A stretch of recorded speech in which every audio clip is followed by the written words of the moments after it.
এই লাবিটা এটা পুরুষ মাছ এর ভিতরে, আর মহিলা হলে এটা আমরা বাইরে থাকি, এই লাবিটা বাইরে।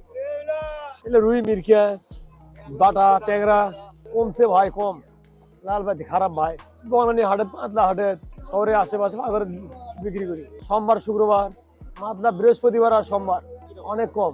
এলে রুই বেচছি 160 টাকা কেজি, বাটা বেচছি 200, ট্যাংরা বেচছি 550, 500। সেদিনই ছেলে যে রাখা লাগে না, অনেক রাত হয়ে যায়, যাতে একটু কষ্ট হয়। 1000, 1200, 1500 বড় আনি, যেরকম যেদিন ভাগে পড়ে সেরকম সেদিন পপুলার ভাবে পাওয়া যায়। হ্যাঁ বেশি ছিল, এখন কম। এলে দেশি শিং মাগুর সব ওরকমই বেচা কেনাই করি না, সব চাষি।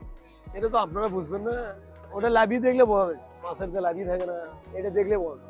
যেগুলো পুরুষ, হ্যাঁ যেগুলো পুরুষ হবে সেগুলো টাইট হবে, আর যেগুলো মহিলা সেগুলো ঢিল হবে নিচের দিকে, লাভিটা থাকবে নিচের দিকে। ওটা আপনার সিলভার ব্রিগেড এলে বুঝে যাবে, তাছাড়া অন্য মাছ দিয়ে ছাড়া বুঝে পারবেন।